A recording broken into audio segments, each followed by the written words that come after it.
so I don't know what's going on there. Hi, people, everybody. How's it going today? I'm running a little bit behind schedule. I got stuck at Costco. Don't ever go to Costco when you have a live scheduled. It's a bad idea. But anyway, as soon as Marcus is back, we have Clearwater Chad today. Yep. He looks like he's out in the nature. And we have Joe. Joe, I'm going to butcher your name, your last name. Just Joe is fine. Just Joe. Awesome. It's just, I'm not even going to try. But anyway, so we have Joe and Clearwater Chad. And what we're going to talk about today, guys, is we're going to talk about what our favorite foods are. There's a lot of people last week we talked about food and family. Oh, she's got it right next to her. So what is that, Joe? You're still muted. There you are. That is my dinner. Oh, okay. Because it is 7 p.m. here. Oh. And so it's sausages and potato in gravy with apple. Ah. Well, you sent me a great recipe. I'm looking forward to trying it. Are you back, Marcus? I'm going to bring you on. There you are. Hello, Marcus. So we have In Theta joining us as well. Marcus? Yeah, for sure. Awesome. I have been wanting to get with you because I know you and me need to talk about some Cajun stuff. Well, yeah, I made a gumbo. Just finished the man, it lasted a long time. Did it? I froze it. We ate so much, we got fat. And then we froze it. And then we defrosted it a couple weeks ago and been eating on it. I have a video of me making the roux. Awesome. And the ingredients and all that. Well, we'll have to talk about that because gumbo is amazing, and I know you know how to make it right. Well, there's different ways to make a gumbo. Oh yeah, there's different kinds of gumbo. There sure is. One of my favorites is an étouffée, which of course is not a gumbo, but it starts with a roux. Yes, it does, and it is an amazing. I absolutely love an étouffée. It is one of my favorite things. Shrimp étouffée, crawfish étouffée. The first one I ever had was a catfish étouffée. Catfish étouffée. Okay. Yeah. There's also a courtbouillon. You ever had a courtbouillon? No, I have not. This also starts with the roux. Yes, and roux are important. Guys, you don't realize just how much you can do when you have a roux that you've made. That's what I was told. Exactly. It all starts with a roux. It all starts with a roux, and it starts with the holy trinity of Cajun cooking. Oh yeah, the mirepoix. You got and some different people like it different ways. I personally like the onions, the green onions, and the garlic. Some people like put celery. Celery I like in the wintertime gumbo because it's got good stuffs in there to fight, the colds and stuff. Yeah. How you doing, Joe? Where did Chad go? I don't know where he went. Okay. I'm good. I'm just I'm muting myself occasionally because you don't want to hear me munching. Oh, you grubbing down? Yep. It's 7 p.m. here, so I'm having dinner. Hey, Chad. Appropriately, right, for the food show? Yeah. What are you eating? Did they already say? You already said? I did, but I can repeat if you like. Yeah, what you eating? So it's sausages in gravy with apple and veg and potato and stuff. Interesting. Knocked my phone over. See, down here we put rice on everything. Oh, that looks good. Yeah, that looks good. I got a little snapshot. Chad, did you eat yet? What'd you have for lunch? Oh, no. I had breakfast, but I didn't have lunch yet, so I'm definitely getting lunch after this. Yeah, I had some tacos. Oh, nice. I made some tacos last night. Cynthia loves the tacos. She had 6 of them. Nice.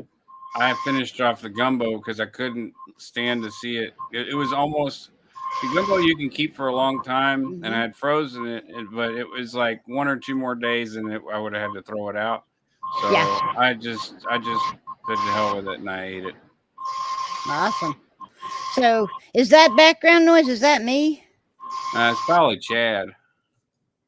Yeah, it's I'm Chad. gonna mute myself until I Okay. talk. Okay. Yeah, it's having a gumbo. I mean, gumbo's basic for Louisiana cooking. And obviously it's one of your favorite things, correct, Marcus? I mean, it's one of the easier things to Mhm. make. When you make coubillons and etouffees and like shrimp creole and stuff like that, the roux, there's different states that you want it to Mhm. be at Mhm. for what you're making. And gumbo is easy for me because you It's just a dark burn roux. it. You just It's a burn dark the roux, roux. yeah. Yeah. Yeah. You burn the So flour, but with the coubillons and the etouffees, it's a lighter roux. mhm. And getting it just the right color and just the right, affects the Mhm. flavor. So, Yes. but what I love is putting the mirepoix or whatever, your onions and your garlic and your stuff in there in the roux with the oil, and hearing the caramelization happening Yeah. and Yes. smelling that. Oh my God, the Nothing whole better. house smells like it. Yeah. Nothing better. Yep. So, I put yeah. chicken and sausage in mine. I'm real simple. Some people do seafood gumbos. I got a good friend who can cook a hell of a seafood gumbo, but I myself am not confident enough to season it all correctly because seafood is different. Yes. Yeah, well, I mean, it has the key to seafood is making sure it's cooked, not overcooked, because seafood gets fishy or gummy or if it's overcooked. And so and then you need to have a different seasoning base Yeah, to and run that's on what I'm not competent and familiar enough it. with, like Mhm, the seasonings that mhm. are used. Paul Prudhomme makes a really good product. Yeah, This is called Seafood Magic, yeah. and I like it on like catfish, or I'll mix it Mhm. in with my my I don't know what you call it. You coat the fish with the breading. The breading? Oh, yeah. Yeah, and I'll mix a little bit of that in with some cayenne and some regular crushed peppers and stuff like garlic, salt. Awesome, But awesome, like doing that is different than making a gumbo and adding all that stuff. Hey, Brian. Hello. awesome. I mean, I'd really like to get with you and let's talk Cajun cooking one of these days because it is fascinating. It is a totally different world. You know, it is when you're Well, talking about the yeah. holy, yeah, when you talk about the holy trinity, like Marcus says, it's everybody has their own, but Mm, the base holy trinity is peppers, onions, and onions garlic and garlic. Hmm. is the base holy trinity. That's right. And And what yeah, color peppers is up to you. What kind of exactly. onions is up to you. Hmm. Mhm. Uh, yeah. And then some people add stuff like celery, but that's Right. sometimes that's considered like when you buy it in the store here in Louisiana, they got onions, celery, and green onions Green as onions. frozen. Yeah. That's the mirepoix version here. But sometimes you'll see in other parts of Louisiana, you'll see red pepper, onion, and Hmm. garlic.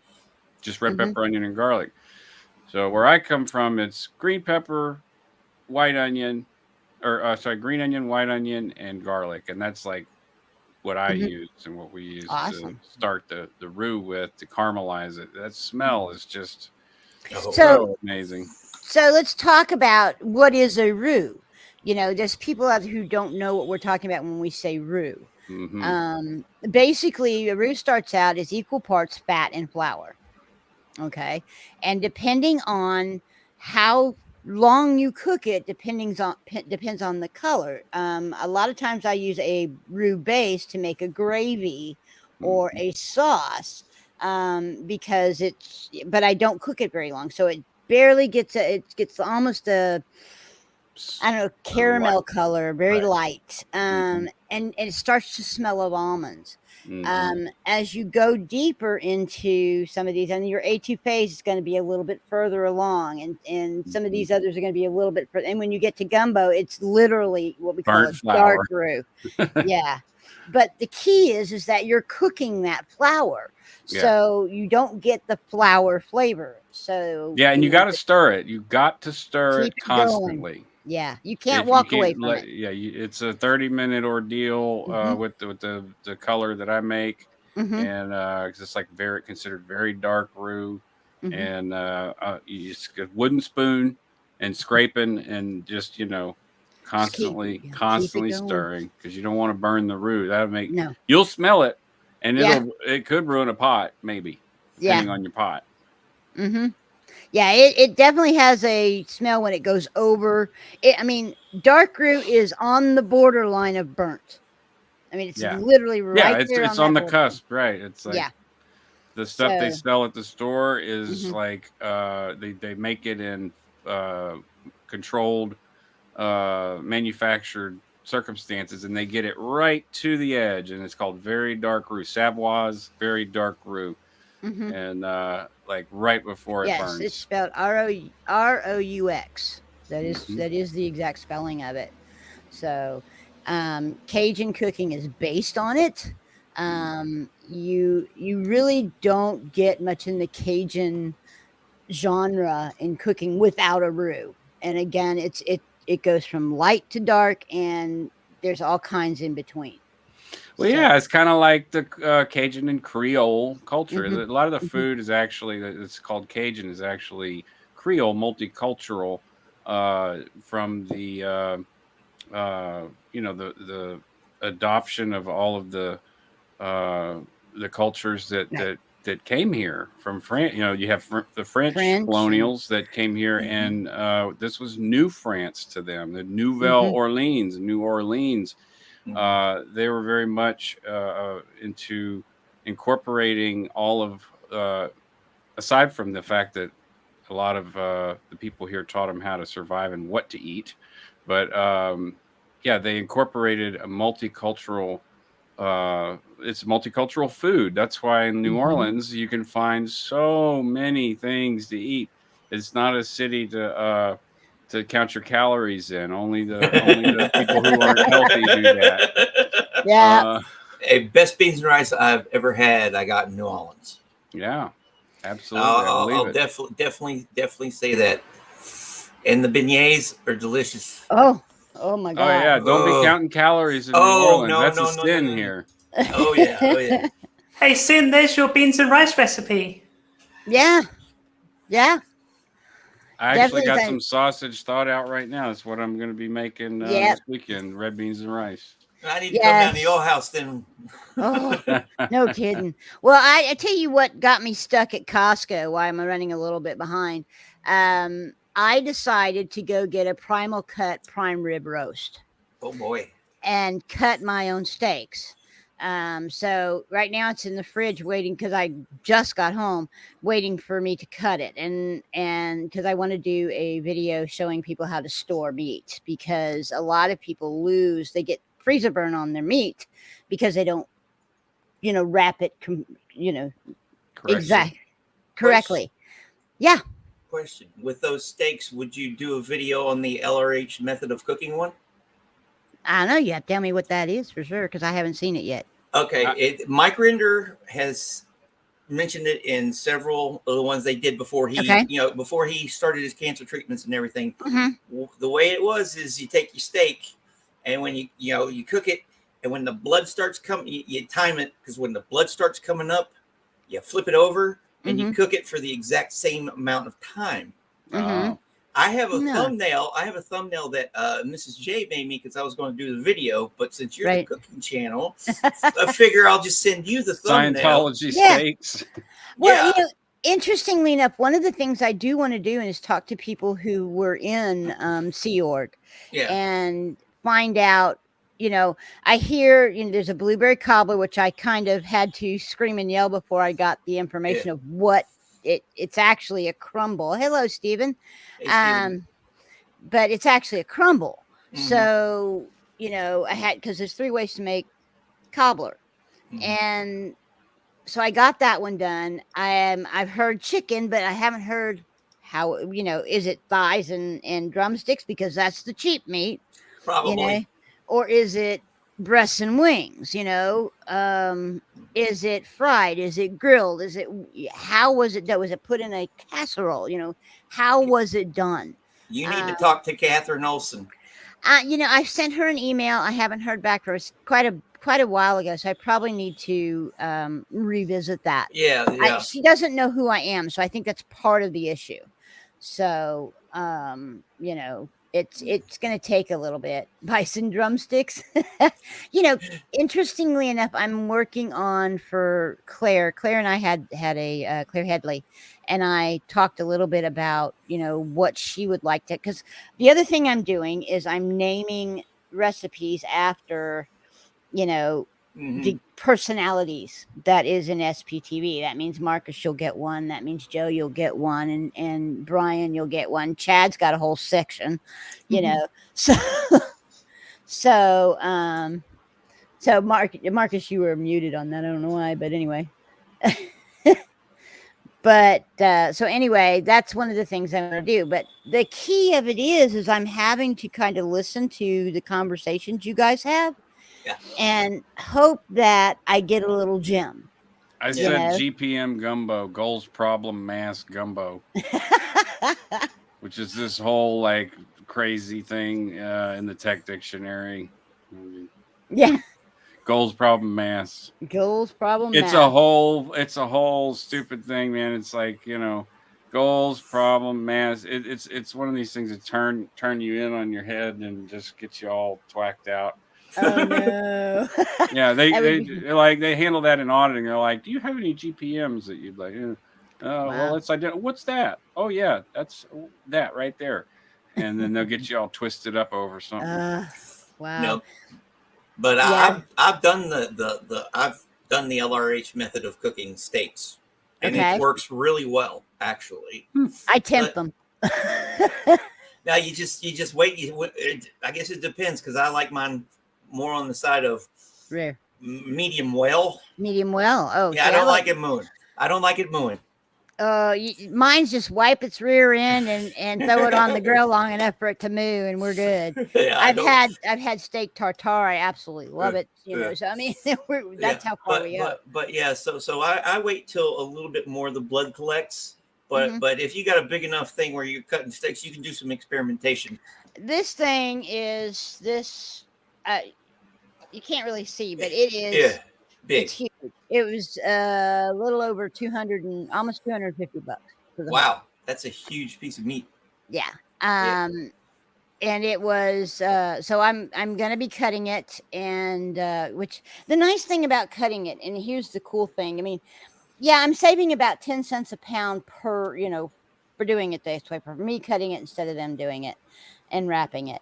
And so I'm going to 10 cents per pound. 10 cents per pound. That's what it actually. How many pounds you got?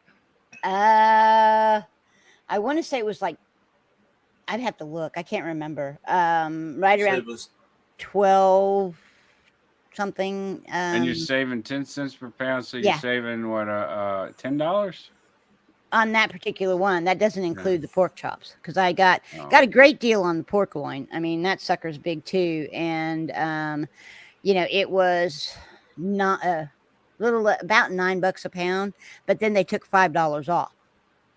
So they had a special going. So I got 2 of those. I like pork chops. Yeah, so I'm going to cut my own pork chops and that type of stuff. So, I like making pork chops in the crock pot. I'll throw like you were talking about gravy earlier. I'll get the prepackaged pork gravy. Yeah, you can get like at the Dollar General or something. Throw some vegetables in it and just let it cook for a couple hours, and it's really good. I'm doing pork chops in different ways. My husband has a way that he really likes it, and right now he's a little annoyed because the way I'm doing pork chops are different ways to do them. Yeah. And so he'll get back to that eventually. But he did enjoy the honey mustard ones the other night, sort of a honey mustard barbecue that I did the other night. That video, I'm still in editing on that. So anyway, so Chad, while we have you there in the wild, I don't know if I've still got you going, but anyway, what's your favorite? He's foraging. Food? He's foraging for his favorite food. Let's hope it's not roadkill. Oh, sorry, Cindy, I couldn't hear you. What'd you say again? What is your favorite food? Oh, it's the spaghetti with the fried breadcrumbs on top. Old Italian right. dish. Yeah. So that's almost the it's almost the Musco type thing. I did the Musco spaghetti casserole, which I didn't put breadcrumbs on top, but I can. You know. But that sounds good. And as I recall, Brian, yours was actually biscuits and gravy. Yeah, my grandma's biscuits and gravy. I love that's a good childhood memory. Yeah. So is it something that you have often, or is it? No, because I don't do gravy. I'm too impatient, and like when you were talking about the roux earlier, the few times I've tried to do it, I messed it up. So I'll either get the prepackaged stuff, or they do that stuff down at the store, and I'll get them. But it's nothing like my grandma's. Yeah, the roux actually, it can be tricky, but it's really not that bad. I'll do something on a solid roux.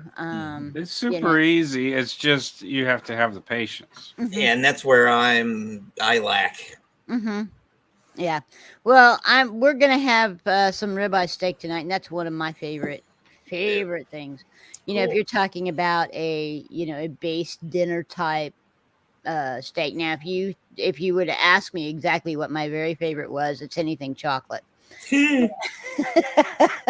But I'm female, so that's kind of how that works, you know. Anything chocolate, you know. But anyway, so let's kind of go into some of these things. Joe sent me a great recipe. Just you want to talk about that, Joe? Yeah, I was going to say I sent you some pictures as well by email and by Facebook. I don't know if you got those, but those might help to illustrate some of them. Yeah, she sent me a whole series. It was I want to say 5 or 6 recipes, isn't that right? It's like I don't know how to describe it. It's like it's just a book I kind of put together of like I like to experiment with food, and so these are things that worked out, and so I wrote them down because otherwise I'd forget it because I have the memory of a goldfish. Yeah, and that way I know what works, and so I can recreate things that I like. Yeah. So a bit chesty tonight as well. Fun fact. You know what kangaroo means in the Aboriginal language? What does it mean? I have no idea what you're talking about. It's when the English colonized there, they asked, they saw these strange animals, and they asked what that was. This is a story I heard. Asked what that was, and the guy said kangaroo. I don't know. I don't know what you're talking. I don't know what you're saying. That's funny. Yeah, that's hilarious. Interesting. I have a funny story about bread. So in India they have naan bread, right? Oh, I love it. But naan comes from the Farsi word from Iran, which also means bread. In Farsi is naan, right? Right. So in this country, when we have Indian restaurants which serve naan bread, it just means bread. Bread. Bread. That's hilarious. That's funny. Yeah, it was like here in Texas and in probably in South. My goodness, you okay there? I need to get some water. All right, yeah, go get you some water, sweetheart. But anyway, tortilla is the bread here, you know, and in Central and South America probably as well. Any kind of tortilla. Now, Mitch Brisker is saying that he's going to do a huevos rancheros, and that and he makes his own, from scratch corn tortillas now. Good. Yeah, I don't do corn tortilla. I don't do the masa. I haven't worked with it yet, so that's going to be fun for me to watch him do.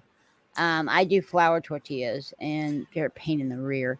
Yeah, I can't eat corn right now. I've been the reason I took such a big hit off my thing is I've been having some gastro issues. Yeah. So I have to avoid certain foods. Mm-hmm. And I love nachos, and I haven't had nachos in months. It sucks. Steven says that could be an urban myth, but it's funny. I'm assuming the kangaroo thing. The kangaroo story, yeah. I watch a lot of history stuff on history and stuff. I just find that stuff fascinating. And it was on one of the I think either History Time or something is one of the YouTube channels I watch. Right. And it's just those little bitty stories just kind of stick in the old brain. Yeah, my husband's kind of that way. He is a catalog of what I call useless information. Yeah. When I was a kid, I'd watch Jeopardy, and I get about half of the questions right. Mm-hmm. And some people thought I should go in there and I'd probably freeze up. Yeah. Well, the funny thing happened with my family and me is I used to read. I don't have the time really anymore, but I used to read a lot of historical romance novels. Mm-hmm. And the funny part about it is, a lot of guys think that we read it for all the smut. Yeah. Well, I would, Marcus. You dirty little smut reader. Well, I would skip those parts because I was more interested in the. Oh, sure you did. I did every time. I would skip them. My mother, one of my mothers, says the same thing. I don't believe either one of you. Well, I'm with you, Marcus. Speaking of, maybe you skipped some, but come on. But I like the historical base of a lot of those because some of them were actually based in true historical. Oh events. No, they're great books. I've thumbed through. So I haven't read any full book, but yeah, when I was at my brother's and staying with them, she had a whole wall of them. Danielle Steele was one of the authors. She read a ton of, and she was a great writer. I enjoyed Nora Roberts. Nora Roberts as well, yeah. Have you ever read the Clan of the Cave Bear series? Yes, I have. Yeah, it's you can tell Jane Iowell did her research. Yes, she did. And it's one of those. Yeah, there are parts of it where I was just like dry. Yeah, but there are parts of it that were really that came out of a freaking romance novel too. Oh God, yes. Oh God, but really they're good books. I enjoyed them a lot.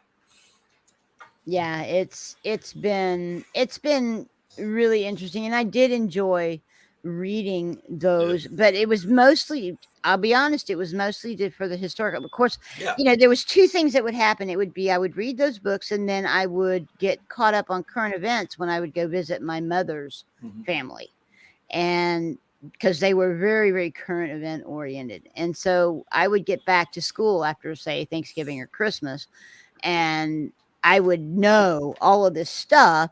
And they're like, where did you, well, I heard my grandmother said something about it, that type of thing. And my grandmother, my aunt would argue over, because they were like polar opposites. Really funny. But yeah, it was interesting, but a lot of the historical stuff, and to have some of them describe some of the things they were eating was interesting as well, So Stephen has some information here. Squashing my good time, huh? And anthropologist Walter Roth wrote to the editors of the Australasian. Yeah, try to say that one. Australasian. Australasia, yeah. Okay. Australasian. I'm glad somebody could say it because I was stuck. Anyway, to set this record straight, kangaroo, he said, is clearly derived from gangaroo, meaning black kangaroo. And then he continues. In the language of the Oh God, I'm not gonna be able to say that one at all. Goo goo. Wow. Hold on, I'll help you. Yidimir. Yeah, Gugu Ymir. Yeah, something like that. Ymir. Those people of North Queensland, it is their name for the eastern gray kangaroo, but the lexicographers took no note of this until 1972. And we continue. When linguistic anthropologist John Haviland began his work on those guys and was able to confirm the kangaroo etymology. Interesting. Wow. Learn something new every day. That's amazing. Wow, Stephen. You're even more you're even more a bigger font of useless information than my husband. Congratulations. I mean, people of the internet. I mean, like, there's just there's somebody in the community that knows something about something that no one else does.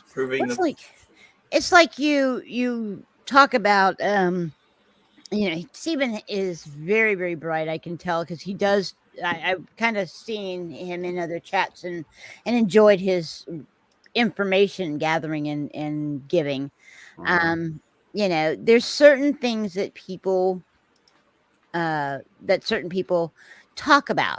It's like my husband likes to talk about flying, and he likes to talk about the Navy. Well, he's a former Navy SEAL, so yeah. So you never again volunteer yourself. But anyway, so he was one of those guys. And granted, he can't talk about a lot of it because a lot of it is still top secret, some of the things he did. Back when Discovery Channel was doing the Navy SEALs things, there was a couple of stories that he had told me prior to that as I was watching this, I'm going, this is really familiar, and find out that he was one of the people involved in it. So it was kind of interesting. But, on the other hand, you asked me about, there's a racehorse back in 1973. Some of you may recognize him. His name was Secretariat. You say something about Secretariat, and I can tell you the day he was born and what time and where, and everything about him, what his times were when he ran the Triple Crown race. I mean, those are the things that I can talk about with some pretty solid knowledge. So, everybody has their niche, their things that they talk about that they really know that they're interested in, they study. Some people have a lot of things, and some people are very limited in that. Well, and some people just, are on the internet and will Google everything, Yeah, I mean, I do that. Like if someone's on a stream and we're trying to figure something out, like, oh, well, this may be that, and it may just be like Stephen was saying, like wives' tale or whatever, urban legend. Yeah, so like I'll Google that real quick, and figure it out. I mean, it's just Google it's just a Google away, man. Yeah. You, as Stephen here says, I say it again, I have a PhD in everything from Google University. Yeah, there you go. That is the truth. There's a lot of people out there that have the same PhD. My husband being one of them, and it's really funny. I'm busy listening to Aaron, or I'm busy listening to you, Marcus, or listening to somebody on, doing a stream. And here my husband comes behind me with telling me about, God knows, Enhada, whatever her name from ABBA. And I'm like, oh, So it's really kind of funny. And it's a lot of fun, though. So one of the things that I was thinking about is that y'all have noticed that groceries have become incredibly expensive. Oh, yeah. Oh, yeah. I mean, I can remember, not that long ago, I would spend $150 and have a full cart. Now I spend $350 and my cart's half full, those type of things. Yeah. And so, I think basically what we need to do is go back in time. I mean, there was a lot of stuff during the Depression. People had to figure out how to live. and how to eat during I think the expression is called gear down. Gear down, yeah. I that came from I remember reading that in a book that for the exact same concept, you know. And coming out from living out in the country, I grew up with gardens. I don't do any gardening right now myself, but I've been thinking about it.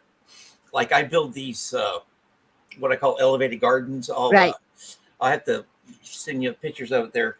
Basically for lazy people who don't want to bend over and weed, you know, and stuff. So I built one for one of my best friends, and if you want one, just let me know.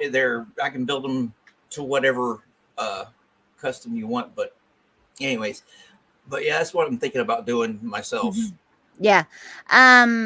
I actually, where I live, the HOA group of people will not allow us to put anything garden in the ground. So I am hoping we're going to start it probably the first of the year, start getting everything together for it. But I want to do a raised garden like on my back patio. I could build you one. You could. Yes, I could. Yes, definitely. Yeah, I'm thinking about doing that. And I really want herbs. I mean, herbs are my big thing, although peppers and potatoes and, the broccoli and beans and that type of stuff I really like to have.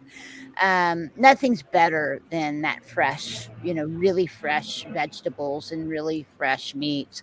Unfortunately, I can't keep chickens on my, in my yard or any of that because they just won't let me.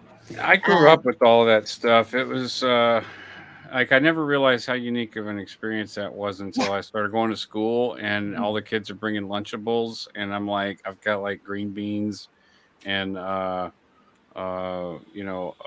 some blackberries and some cut up squash. And I'm looking at them, and they're peeling their plastic off of their Lunchable, and they got like a snack and a snick. I'm like, man, I kind of feel like I'm getting screwed here, but I really liked the green beans. I would come home after school and just pick them off the vine, and that would be my after school snack. But not everyone grew up that way. Even here, the kids were like, what is that? They didn't know if it was food. Yeah, I grew up back when I lived in Florida. When we moved to Orlando, the house that we had was the backyard of a citrus growers plantation. Now, everybody had like orange trees in their backyard, but in my backyard, I actually had a grapefruit tree, had a navel orange tree, a tangerine tree, and what they call a juice orange tree. So we had, these 4 trees. So I would just get all that stuff off the trees and have oranges. And I didn't realize how unusual that was until we came back to Texas. And it was really cool. Hi, Whitney. Where in Texas are you? I am in Central Texas, close to Austin. Okay. Yeah. So, a little bit different climate, almost getting close to the west over there, a little dry. You got the tumbleweeds. We are right on that edge of they call it the escarpment. There's a hill country, Texas hill country. Right. Yeah, I'm quite familiar with it. I lived in San Antonio for almost 4 years. Yeah, I remember that. Yeah. Steven says, you think groceries are expensive? Try having my job where I'm always on the road and eating in restaurants. Honey, I lived 7 years in an 18-wheeler with my husband. Yeah, I know. And that was actually, I was in the truck with him when I was diagnosed with type 2 diabetes. And you want to talk about, and that was that was in the late 90s, early 2000s.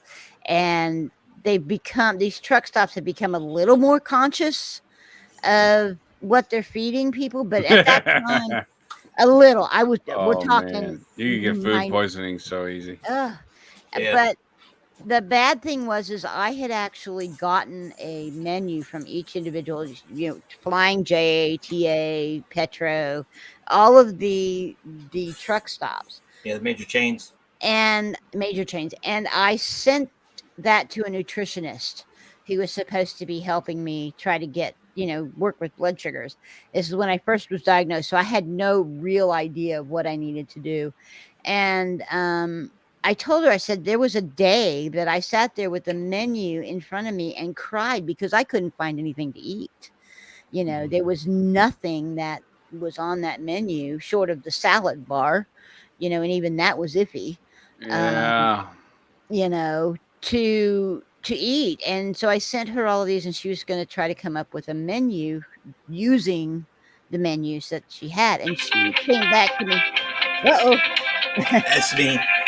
She came back and basically said, I can't find anything for you to eat either. And so it was at that point that we got a mini fridge in the truck, and we got a microwave, we had an inverter. I had one of those cook pots, the ones you plug in and it boils water. And we started cooking out of the truck.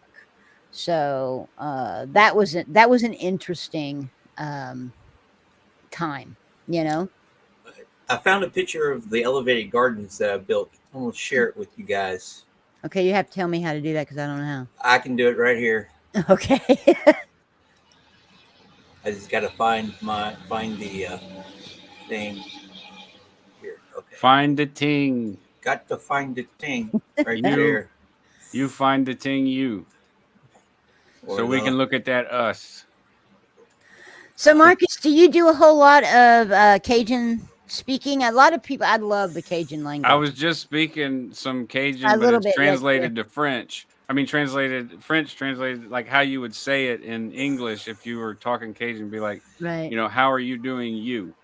Mm-hmm. Brian's gonna get that thing up on the screen for us to look at us. Okay. Yeah. Yeah. There's a lot of repetition going on there, and a lot of inference in the language. It's a lot of. It's almost a Yoda. Yeah. Yeah, kind of. It's like a little swamp Yoda or something, but we kind of like a swamp Yoda that got whooped upside the head with a baseball bat, kind of. Yeah. Kind of squirrely. Don't really know. You meet a real Creole or Cajun. Okay, yeah. I think since did you see it pop up there in your studio? There. That awesome. That actually looks really cool. Yeah, I built that for someone I shouldn't have had feelings for. That's very nice. You're ruined. Yes. That's very, very nice. Yeah. So good job. Yeah. I put a lot of work in it. Yeah, it looks nice. That's all nice. That's actually burnt. Oh, nice. The black part. The legs are burnt. The legs are burnt. Oh, okay. You did the flame torch thing. Yeah, I did it with a torch, and then I cut out all the illustrations. I cut out templates for, with cardstock and all that stuff. Yeah, and that the paint is actually glitter infused spray paint. Awesome. So if anybody wants a raised garden, contact me on Facebook. Contact Brian on Facebook, and y'all talk about it. So I do more than write. Very good. How's that book going? Oh, the book's done. Well, the book's done. No, I know it's done, but how's the sales going? I've sold a whopping 15. It's a very niche thing. You know how many records I've sold? How many? 0. 0. Oh no. But I have been reading this. And? It's pretty good so far. I'm about halfway through it. A lot of the stuff she goes over, because I've been watching Scientology for a while. I like, the stuff that she mentions. I'm like, I already know this, already know that, I already know a big part of her story, but still her writing style is very informal. Right. It's like I told her on one of the live streams that you did together. It's like you're sitting around sharing whatever, and she's just telling you a story. Awesome. So greetings to Tune Brain Cells, and I'm sorry you have to go, but I totally get it. Thanks for coming in for a short bit. But anyway, yeah, it's to have a talent like that, Brian. You're very, very talented. I'm glad really you think so. I'm glad you think so. Yeah. I mean, to listen to some of the things that you have read, that's just really, I enjoy that. It really is, and that's a great talent. I think we all. I mean, Joe's amazing with her lute. Some of that stuff that she's got going on. You're too kind. Yeah, You're too she is kind. amazing. It's an oud. Yeah, just amazing stuff. Exactly. So, do those now? Those are done with actual wood. They're not done with things like gourds or anything like that. Or do you do things with gourds? No, it's all wood. Yeah, no gourds. Have you ever worked with the gourd idea? No, but I have done one with a coconut before. A small one. Coconut. That's interesting. That's awesome. How did that coconut work? shell? There's How did that go? It'd be a little bitty tiny one, wouldn't it? Yeah, it was a tumbi. It was like Oh. do you know Bhangra music? No. Oh yeah, Okay. I'll be jamming that stuff in Broadmoor. Like I'll be jamming that, rolling down the street, and people be like, "Yeah, yeah." Hey, there's parts of London you should come to. They'd love it. Anyway, the solo instrument on that is called a tumbi, and it's like a one-string thing that's made of a coconut. So there's one of those I made. Cool. Huh. Well, have you ever worked with zebra wood? Yes. Is it as much of a? Is it really? Because I've heard it's hard to work with. Well, the grain can be a bit difficult to plane and stuff, but once it's like, once you get it nice and smooth, it's really strong. So it's. Would you say it takes longer to get it ready than say a regular fretboard or something? If you're going to use it for that. Of what wood? Of the zebra wood, like compared to say something like maple or rosewood. Yeah, maybe a little bit longer to like plane it and sand it smooth, but yeah, eventually. Is this food? Is Steve trolling us with this comment? Isn't working with zebra wood illegal? I don't know. Well, a lot of the woods are illegal now. Like when I went to the Taylor factory, not in the UK, it's not. Oh, really? Yep. Okay. So but exporting it might be difficult. I know the Taylor factory had stocked up and bought all the wood that they could that was about to be illegal, and there was just pallets and pallets of it. Koa. Yeah, he's trolling us. He's always trolling us. Yeah, okay. That's what he does. That's what I thought. Don't feed the trolls. You know how. Yeah, I know how it works. Are you talking about the zebras that walk and kind of sound like mules? Yeah, he's talking literal zebras. Oh, I get it now. Zebra wood. Yeah. He got you, Brian. Oh well. Hey, I got stoned and I missed it, man. Mm-hmm. So Joe's giving us a picture of. Is this your dinner?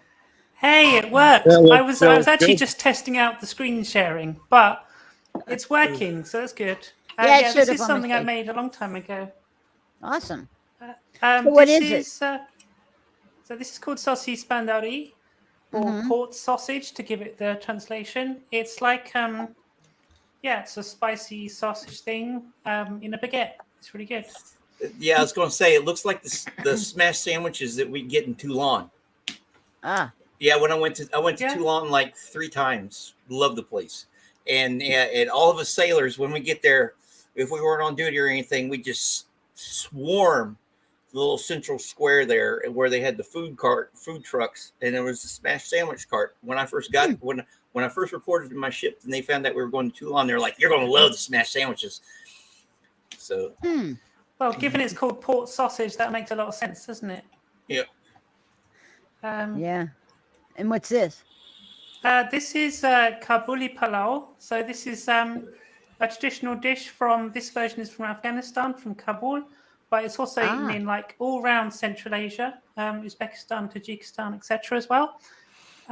So it's rice and it's got like carrots sliced very thinly, and sultanas or raisins and onion, and it's all. Oh, I was wondering if that was raisins or currants. Very healthy. Yeah. Well, it's not because you fry the vegetables, but Well, I'm gonna tell you right now, it's a lot healthier than what we eat probably down here. Yeah, okay. That you look win. healthy God, to I me. love that. All right, Yeah. you win. I'm telling Yeah, you. considering that they're willing to go out there and grab a raccoon out of a tree or a possum, whatever you can find. That's kind of where Cajun cooking came Nutri-Rat. from. A Nutri-Rat, yeah. Those are big guys, man. Let Oh, me tell yeah. you, they're I think the huge. traditional meat you'd have with this would be lamb or goat. So, Mhm. yeah, not raccoon, but why not? Well, we used to talk about back when I lived in Beaumont for a little while, Marcus. So, Oh, Beaumont, Texas. Okay. yeah. So, so we got a little taste of that, gator and crawfish. They had crawfish things all over the place, but we had gator. We had the frog legs, all of that stuff, and we'd go to these Cajun restaurants they were good. I don't think they were authentic, but they were good. Yeah, And I mean you'll find those everywhere. yeah, In California, when I lived out there, working on staff at the mission, people often would be like, "There's this really awesome Cajun restaurant," and it's like, and they were willing to pay for it. So, and I was hungry, so I'm like, "Yeah, okay." But at a certain point, it's like I almost wanted to say, "You know what? I'll just starve," because this is not. I mean, this is like taste testing stuff. You know what it should taste like, and it just doesn't, and it ruins your whole appetite because it's like you get excited to have the meal, and then you're like, oh, what is this? Disappointment, huh? Yes, totally. Yeah, we used to tease about what we call roadkill stew, but in times I got don't cousins think that'll do that. I mean, they'll go. They live out in Creole parishes, and ain't much there except a camp. And they'll go out and just grab whatever. There's a lot of stuff that there's no limit on, like hogs. No limit on that, and they will kill some hogs. Yeah. And just go out and field dress them and have a cochon de lait right there, or take some of it, cook it, and then bring it to meat processing. Right. A lot of fish, whatever you can get. Turtle sauce piquant. Right.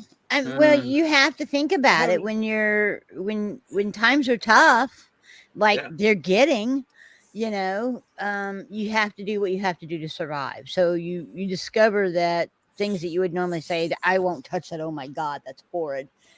When it comes down to survival, you will. Yeah. Oh yeah. Yeah. It's just like when he's talking about alligator tasting like chicken. I've tried alligator once, and it was more fish than chicken to me. And I'm not much of a waterborne.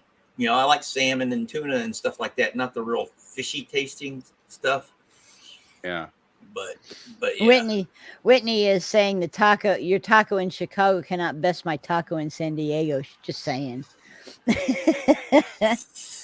So Joe, what is that that you've put up there? That's just a salad that I made from what I had in the fridge at the time. That looks good. That looks really good. Yeah, it looks good. So this is let me think. Radish, cucumber, tomato, chopped raw onion, lettuce, and then I used lime juice to dress it with. Oh, and these little red things are barberries. Okay. Which give a nice zesty taste. I'm not sure if you're familiar with those. Awesome. Oh. Cool. This is another attempt at again. All this dish. looks very healthy. Yeah, it looks really good. Yeah. If it's healthy, why am I so fat? Are you kidding me? Oh, come on. You're not fat. I'm gonna have to beat you with a wet noodle. What is that we're looking at? I can't remember the name of this. It looks delicious. That looks like, yeah, it does. Yeah, so I can't remember the name of this bit, but it's aubergine and pepper, and it's really spicy. It's good. This is yogurt, and then this is like a bit of bread. Yeah. Oh yeah, that looks so good. Ooh, waffles. Now this is not just any waffle. This is the best waffle ever. Okay. This is a custard waffle. Oh. You make up some custard, and then you put it when it's liquid into the waffle maker. Wow. Oh, my now we're Lord. getting into the stuff that Right? not that great for you. Okay. Oh, yeah. But honestly, once you've had a custard waffle, you haven't lived until you've had a custard waffle. Oh. Everyone Wow. after this show is now going to be making custard waffles, and it's all my fault. What's in there? we go. Blueberries? No, it's just burnt. Burnt. Okay. Just burnt. It's a little. Hell It's a yeah. little Yeah. char. It's a bit charred, yeah. No, that's good. Like that's like crust, like custard. That char crust. is Yeah, flavor, exactly. guys. I mean, Yep. Exactly. that's great. Yeah, everyone Steven- try custard waffle. It's great. Steven, I'm not sure that I'm going to throw something up about eating And yeah, back humans. to the We're beginning. kind of. Yeah. Yeah. Well, I got one. I got one. I want to share of a Okay. of a you know, Pardon the Adele. dog. It's the here. Let me pull it up. No, wrong one. Ozzy.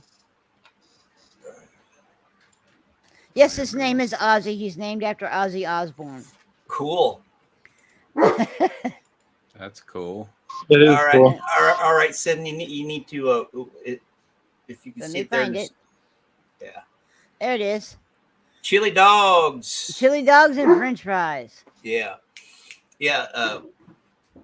That's also part. I don't know if you've seen my one of my videos. I wrote this trilogy about my hometown, and on Wednesdays, the special is chili dogs with cheese and stuff. So I use that image in there. Awesome. Yeah, they're really good. I like French Awesome. fries. Yeah, French fries are good. You see, I like a little French fries with my ketchup. I see Yeah. that. And then here, Marcus has graced us with a photo. Okay, so not just photo. Oh, I don't know wow. if the audio is going to come in, but Awesome. there's my Bible with my weed on it. And then, so me and Mary Jane. So this is a chicken fricassee that I made, a pepper Yes. fricassee. Normally a fricassee is like a white sauce, but I do a Right. red sauce. I was going to say that. And I put I red wasn't- peppers in yeah. it. It would come out almost white, but I use so much red pepper and Mhm. spice that it turns out that way. This is the gumbo, some of the Yum. gumbo that I made. Really, that looks really good. Um, Using andouille, correct? I used some, I used andouille. I don't know if you can see any in there. No. Yeah, I was going to say I didn't see it. No, it's in there though. This is me boiling the. Oh, yum. So So you can see how dark that is. Yeah, and also all of the meats and stuff that are being cooked. You can see the all the good stuff coming up and forming this like Right. thing on the top there. That I wanted to show that. We're going backwards in time here. That's the So beginning of it. This is closer to the beginning of it. Yeah, Yeah. this is starting to boil, and that's the mandouille right there. Yeah. And here's another boil. Mm-hmm. More boiling. You see, it's you boiled that. You see. Yeah, you got to boil it. This Boiled is early in it, and you can see all the little bubbles. Yes. This is the mirepoix doing its thing Right. and making the flavor and caramelizing further into the roux. Yes. Here's some of the seasoning. Seasonings, right? You know, people always ask me about seasonings, and I don't measure my stuff. So, you know, I'm giving you perspective here on Eyeball. Yeah, you know, you take that, you stir that, comme ça, like that, comme toi, and you get yourself a Got little 'em. gumbo going, and then you can Yeah. feed a whole bunch of people. Oh yeah, we used to have. You get the boil going like this. I hear the audio See right here. there. Oh, you can hear the audio Yeah. Yeah. You get that Okay. boil going like this. like that, and Yeah, it's almost like I don't That's know, awesome. sugary sauce. There's a lot of sugar in this. I do Yes. add for that. I do add Okay, some. you don't need both. sauce. You don't need either. I use the kung pao But you do sauce, need to have. and I use some the sauce. what I'm is not it? making the sauce, so that's Szechuan. you just deal with So I that. put a little Szechuan and a little kung pao. Put a little bit of that. And bit this is how it this and a starts. little bit It of just that. starts with virgin olive oil and chicken, Chicken, and right? some Flip it onion and over some again. And garlic some pepper.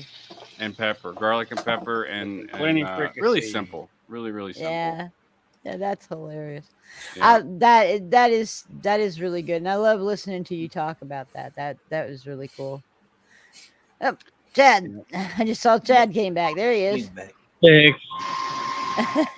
But yeah, when you're talking about cultures, and like my culture is Southern, the old South, the Same here. Texas, that type of stuff, and then you have Chad's having issues. Then you have Marcus, who has that wonderful Cajun culture, and that you know colors the things that he makes. And color Joe, is a great way to describe it, because Oh, Cajun yeah. is Creole, really, and it's white, black, red, brown, yellow, all the colors. yeah. Yep. And then Joe has experience, all over the place. It's very interesting to see the things that you have experienced, Joe, because it's not something I ever have. And food is something you experience. It's not just, oh gee whiz, I'm going to eat. It doesn't. It's not just to keep you alive. It's an experience. Oh, totally. Yeah, I love to try different cuisines, definitely. Yeah. That's one thing I made sure I did in practically every country I went to, was to at least try some of the local restaurants.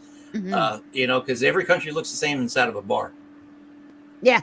That was one of the pieces. That's what one of my RDCs said one time. When you go out there, have some fun, experience the cultures. There's some crawfish. Oh yeah. That was the first. That was the first harvest of 2021. Nice. And that was right after the hurricane, so wasn't a big harvest. Normally that table would be completely full. Covered. Yeah. Mm-hmm. When you're talking about a good Cajun boil, it doesn't get much better than that. It's good. Yeah. All right, I gotta get going now, but all right. Thank you for Thanks for having me. sharing the food, Joe.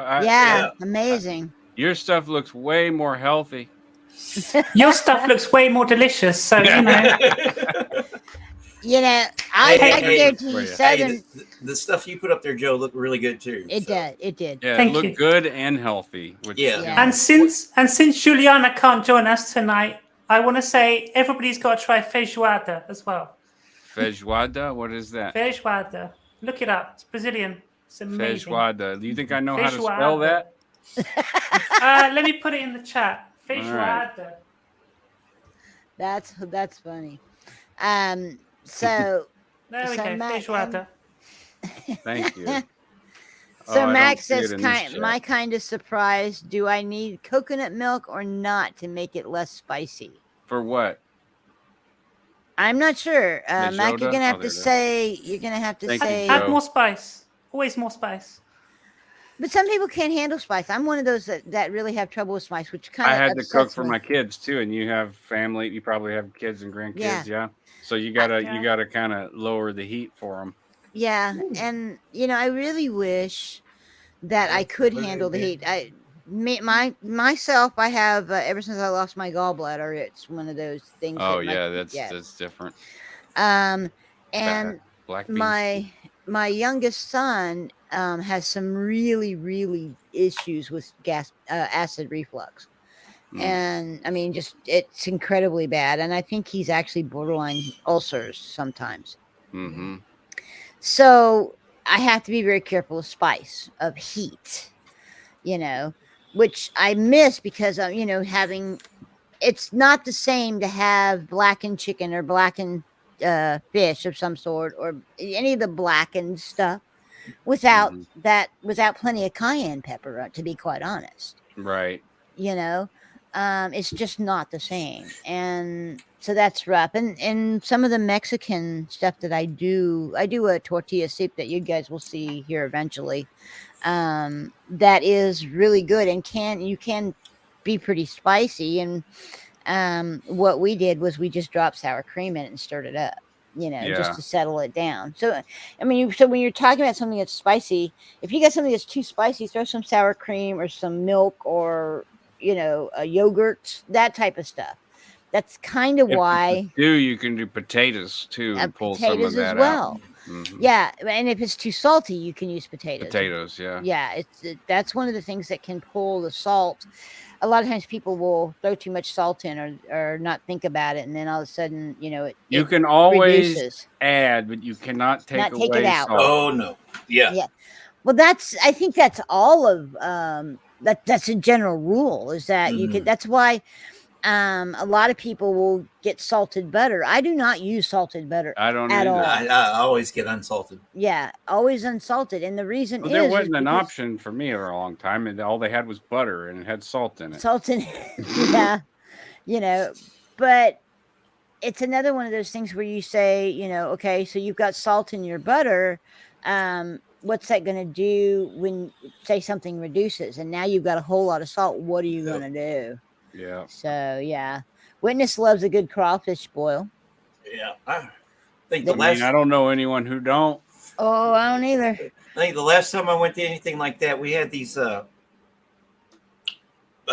once in a while, when I was in the Navy, we'd have picnics and they'd do stuff like that. And one time, I think it was on my last ship, they did a big vats of gumbo. Mm-hmm. Big vat. Yeah. It was pretty good, but I'm pretty sure Marcus, you probably made it better. Well, it's like, I mean, in Louisiana, they do gumbo the way we in Texas do chili. Yes. I'm not one of those guys that can make a 50-gallon pot of gumbo. I've been accustomed to making a regular, pot of gumbo.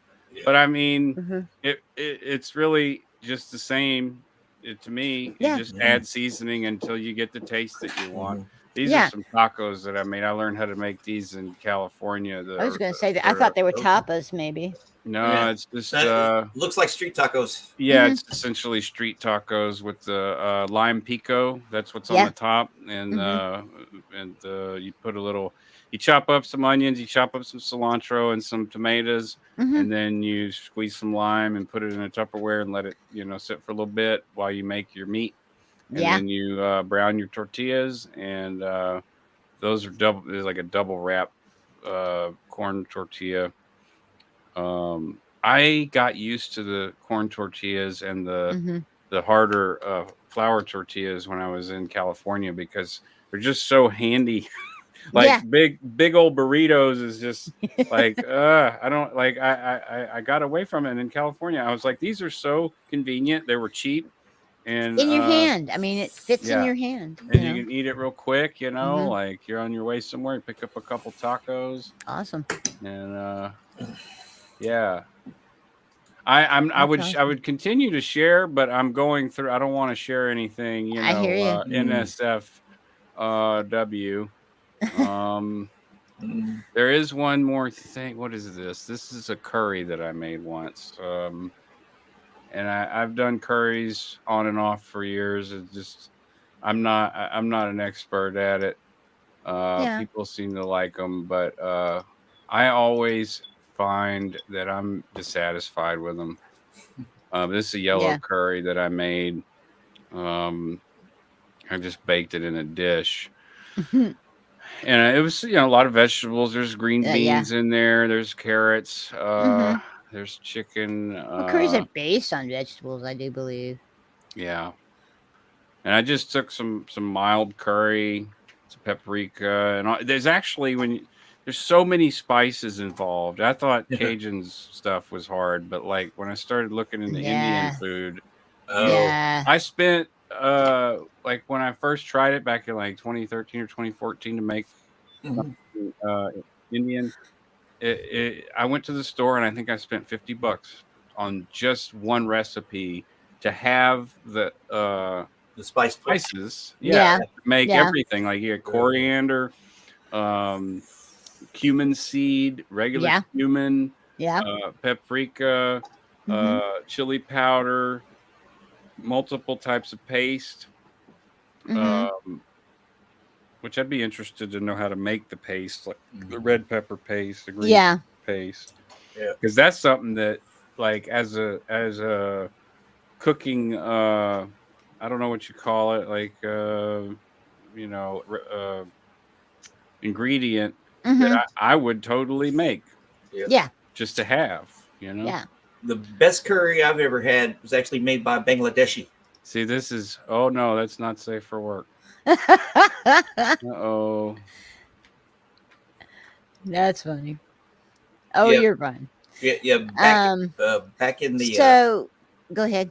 Back in the late 90s, I knew this guy named Shagor. He was an international student at the UCA, and we became friends. And he would make us curry, and he dumbed it down for us, right? So we'd sit there eating it, and our eyes would be watering. Just like, and we're loving it, and he's laughing at us because he, like I said, he used probably a smidge of the spice heat for us that he normally would use for himself. Right. Yeah. So it's like Mac here, and I believe it's Sophia, but I can't swear to it. Yeah, it's Sophia. Sophia, yay! I remember the name. So Sophia says the food I freestyle on the spice and might need coconut milk, but still worth it to get the heat. It's funny. I've in doing all of this online that I've been doing, the recipes that I've been doing, because I tend to eyeball it. I'm an eyeball. This looks good, throw it in there. And so now I'm actually having to measure what I throw in. You know what I'm saying? So that's been kind of an interesting thing. But a lot of people will eyeball it. My mentor is huge on eyeballing. He doesn't measure anything, because the reality of it is he goes by what tastes good. So you taste it as you go. Right. So that's kind of, so I see you have another one up here, Marcus. Oh, it's just dessert. This is a creme brulee from New Orleans over at this is excellent creme brulee. That's from Muriel's in Jackson Square, and then also have Jackson Square. This right here is bread pudding. Bread pudding. With like this butter pecan drizzle. It's amazing. Highly recommend Muriel's if you're ever in New Orleans at Jackson Square. Yeah. So Joe has a question from her channel. What is the minimum amount of time a good sauce should be cooked for? I don't know that there truly is a 42 minimum. minutes. Until it gets to desired thickness is kind of where I go. There is not a amount of time. Again, time is relative. That's one of the things you have to understand, that time is relative. The only thing that is constant when you're cooking is temperature. Okay? Because again, like I've said a few times, it's like I could say it takes 20 minutes to cook this roast in your oven. Let's throw that out there. And then Marcus comes along and he cooks it in his oven, and it's, it took 15. And then Brian comes along in his oven and it took 45. Okay. But the issue is, or the thing is that they're all the same temperature. So a lot of times what you'll see is that instead of saying, put this in your oven for 30 minutes, I will say, put this in your oven until the internal temperature reaches 165 degrees. That's the way to do it. If you're going to be technical about it, you need to measure the temperature. And as far as sauces go, you do have to sort of, with anything else, the more you do it, the better you get. Yes. And so if you make a sauce, it sucks and you hate it, then try it again and do it different. Yes. Yes. There is no time limit. It's there's a very generic. Again, how long to make a sauce? Well, what kind of sauce? Well, she's asking pasta sauce. Okay. And even then, that is subjective. It's one of those things you want to. It's the same question as how high do you cook it at? You know, my husband makes a pasta sauce. He'll start it on Friday and we'll eat it on Sunday. Yeah. Yeah, Okay. and meat too. It goes. I actually have a picture that would show that pretty good in regards to meat, and because how long do you cook it? Well, how do you want it to turn out? Yeah. There's some. Where is this? I made some sausage and pork. Here it is. Sausage and pork ribs. And you know, if you go by the recipe, it says you know 2 hours, but I cooked this at 2 hours at 350 is what it says. I cooked it for 6 hours at 225 or something like that. And those sausages, like you could almost just like lift them up and they break. And the same for the ribs. You know, you couldn't even, you could grab the bone and just pull it right out. Just yeah. And that's the way you want them too. That's the way I like them. I mean, yeah, that's the way I like it. Yeah, I don't want to fight with it. Although a lot of the barbecue gurus say you want some pull, you know, and Whitney makes a good point here too. Altitude makes a difference. Yeah. So that is why it is. I say to people, don't look at it as how long does it take. I mean, again, Joe, when you're talking a pasta sauce, you can make a pasta sauce in 20 minutes. It doesn't, the flavors don't marry. It's not as good, but you can make one in 20 minutes. I gotta go. All righty, Brian. I'll see y'all later. Bye, Brian. Darling. Bye. But you can make one in 20 minutes, but then again, a classic one like my husband makes that comes from Sicily, it comes through his family. I mean, that's a 3-day affair. You know, there are people, Marcus can probably tell you how to make a gumbo in an hour, but it will take, if he wants to make a good gumbo, it will take, you know, however It takes many me hours. I mean, it takes me about 2-3 hours to make a gumbo. I'm impressed, Marcus. I didn't realize you did that much cooking. Yeah. Man, I mean, you got to. I spent a lot of time at home alone, so like it wasn't a whole lot of adults to cook. And once I got tired of ramen noodles and stuff, you know, I started asking Mom, "Hey, how do you make that? How did you make it?" She was working, and like, you know, started making food. You know, I'm lucky because all of my family knows how to cook. Alrighty, Stephen, thanks for coming and joining us. Don't forget to go to everybody's channel and hit like and subscribe if you haven't.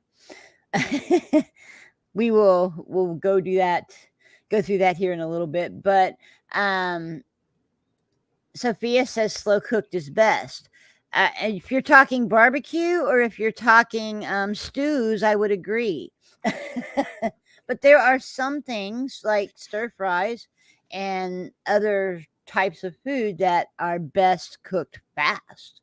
You know, so if you're talking about, like, say, a brisket, I mean, 250 degrees for 3 hours, and then you wrap it, and when it hits 115 internal temp, and then wrap it. And the interesting thing is, once you wrap something, when you're smoking it, it no longer gets any smoke. So because you've wrapped it, it's that you've already gotten what smoke you're going to get. And so what I do, because if I had a pellet smoker, I would leave it out there once I wrap it, because you can control that temperature. Yeah, those are very accurate. I've very enjoyed nice using those. But I have a stick burner.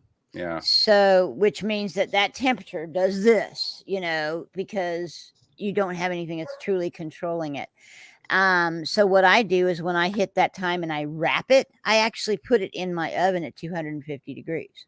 And the reason I do that is I know I've already got my smoke. I've covered it, so I'm not going to get any more. And I can control the temperature in my oven a whole lot easier than I can in my stick burner smoker. So when I do briskets, or I smoke ribs or turkey, I'm going to do a turkey here before too much longer for the Thanksgiving type of thing. Yeah. you will see me once that smoke and we start doing the covering of it, it will move into the kitchen. Just because I can control that temperature. Yeah. So, and so do you do a whole lot of smoking, Marcus, or no? No. I usually just use the oven. I don't have if I do, the last smoker I had was the Old Smoky. Yeah. And I use just briquettes and smoke sausages, smoked meats. For turkeys, I just use an oven, but I do inject it with my seasonings and let it marinate for at least 12 hours. So do you brine it, or is it just? Yeah, I brine all of my all of my poultry stuff usually, especially turkey, because I want that to be really tender, juicy and tender. Yeah. I don't brine mine. I actually I do mine in a bag. And so it keeps that's almost the same. Yeah. Those bake bags, those are amazing. Yeah, they do a wonderful job. Now, what I do with mine is I actually lift the skin off the muscle, and I do a compound butter. And so what I'll do is I'll put that butter underneath the skin, and then I will just kind of sit there, and then I put rosemary and sage, a little bit of thyme, literally the sprigs, the fresh, under the skin. So it's on the meat. So as that butter melts, it brings that crust. Yeah. And then we call that cracklings. Yeah. And then on the skin, what I do is I do a confit, or I do a roasted garlic, which also goes under the skin, by the way. And then when you do that, you get a garlic infused olive oil. Right. Okay. So I'll paint that on, and then I have a Adams Reserve seasoning that I use called white wine and garlic butter. And I just sprinkle that over the top, and that's how I do that. That sounds delicious. Yeah, it turns out really well. And my husband makes the stuffing. That's his job, and he will not let me take that over. That's his thing. And so he will make the stuffing, although he has allowed me to throw craisins in his stuffing. So now I've done that, or the first time I did it was cherries. I did the dried cherries, which he really liked. So yeah. You're very right.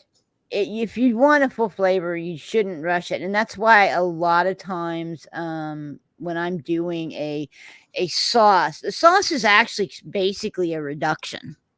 Add it with fat. You basically reduce the wine or the things that are in your pan, and then you throw butter in it to pull it together.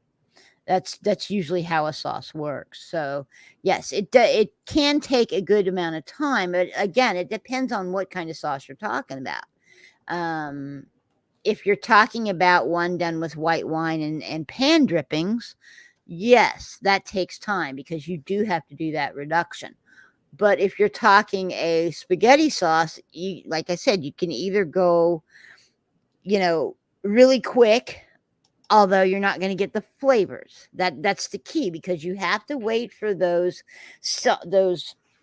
seasonings, the oregano, the basil, all of that stuff needs to cook for a little bit to release its oils, and then you need to pull it off and let it sit for a little while, because that's where all those flavors do what I call marry.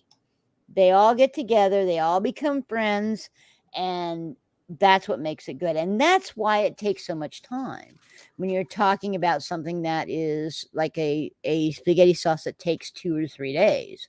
Is you're getting all of that, the oils that are in it, in your sauce, in your seasonings, to blend. A lot of times, in fact, this is sometimes very important when you're talking about sauces and that type of stuff, is that if you're using seasonings, you need to bloom your seasonings. If that means that it, like with saffron, you want to put that in water or oil so that it blooms. If you're talking about fennel or some of the bigger ones, rosemary, basil, those types of things, you want to put them in a hot pan so that you can get the oils to release. And that's how you get all of those flavors in a little bit quicker time.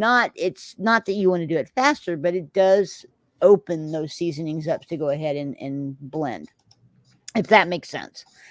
They can also taste different too, if you Yes. depending on how quickly or slowly you cook something. Yeah, exactly. So she's saying that if you want full flavor of a sauce, you shouldn't rush it. Always bugged me with part of my family. They turn off. Is that off or off? Probably a slow cook sauce off after like 30 minutes without asking or informing you. You know, it's all about taste.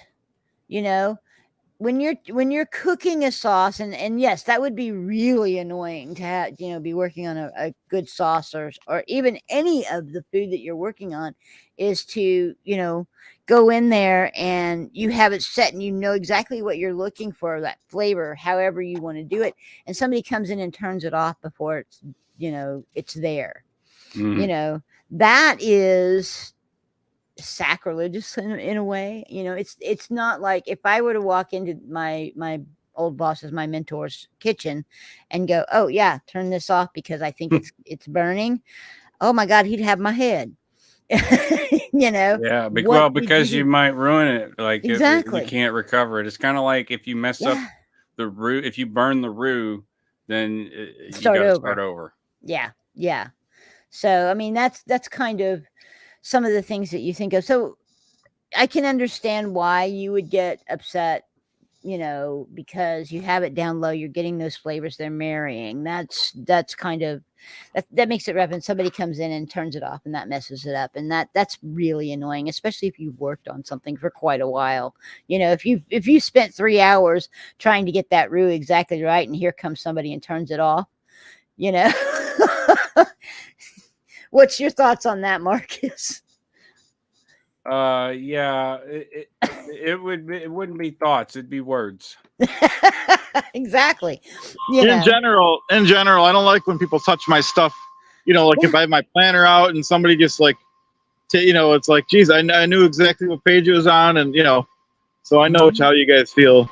Chad, have you ever watched Aqua Teen Hunger Force? No. Oh man, what about Brack? No, I don't really. No. He's got a song that goes, "Don't touch me." What does he say? Don't touch me. Don't touch me. Don't touch me. Don't touch me. Don't touch me. Well, it's like when something's perfect, and like if somebody like cleans your room or something, it's like, dude, I can't find anything. Yeah, I literally can't find anything if somebody cleans my room. You know? That's what I mean. Yep.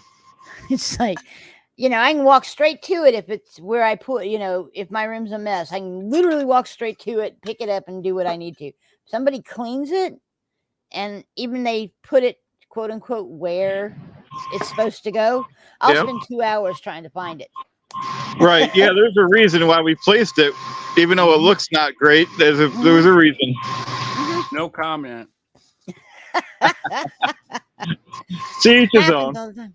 Happens all the time, huh, Marcus? Oh yeah, I put shit somewhere, and where is it? And you have to ask. It's over there. I put it where it goes. Oh, okay. I can't tell you how many times that I've torn through these drawers that I have that have things like my whisks and my, all my different little utensils, looking for a potato peeler, and it's like, where is it? That's really so. Whitney needs that song. Don't touch me. Don't touch me. I mean, it's if you Google BRAK, don't touch me. Oh wow. Then you'll find it. Yep. Don't touch me. Don't touch me. Yeah. Sounds like a good song. Yeah. Hold on. I'll dedicate it to you, Chad. And but don't give me a strike now. No. All he says is don't touch me. Oh.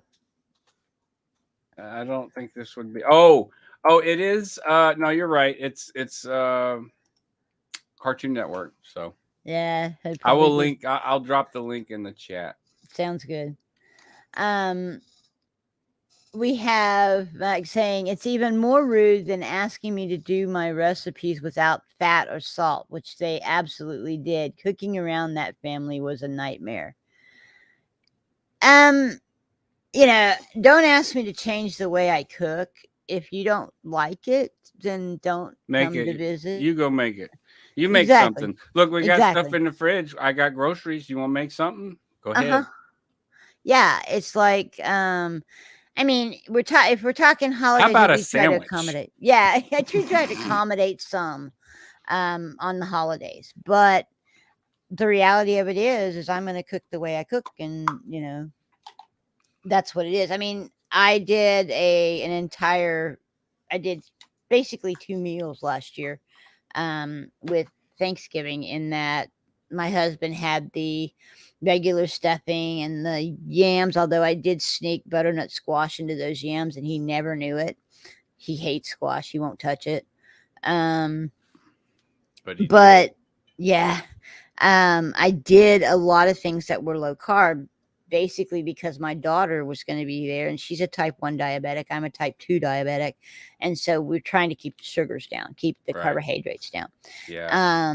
I'm so doing that, and I'm not even diabetic. I have, Marcus, you'll enjoy this. I basically have a cookbook that is all low carb. I have not pulled it out yet. I did get the stuff to make, I think I've got it all, to make the low carb lasagna this week. So that one's probably coming some point this week. And that's going to be showing me, Chad, you'll love this. It's going to show you how to make the pizza crust, because the noodle that I make is actually also making that pizza crust. It's the same recipe. Oh, nice. So it's very tasty. So you'll enjoy that, and I'll kind of go over that a little bit as I do it. But and I know, yeah. Go ahead. Yeah, one thing I'd like to, it's just a kind of a pipe dream, and I'll probably never do it, but I'd like to make a calzone. Making it depends on how you make it, though. I mean, we're talking about a calzone is basically a pizza that's been flipped. Oh, okay. So, you put, it's almost like a pizza omelet. Let's call it a pizza omelet. That's literally what it is. So you take and you put all the stuff in one half, and you flip the top over, and then you kind of roll it and seal it, and then you bake it. Coat it with an egg wash and bake it. That's a calzone. So, because I have to go out almost a half an hour when I get those calzones. There's not many people that make them anymore. They do look complicated.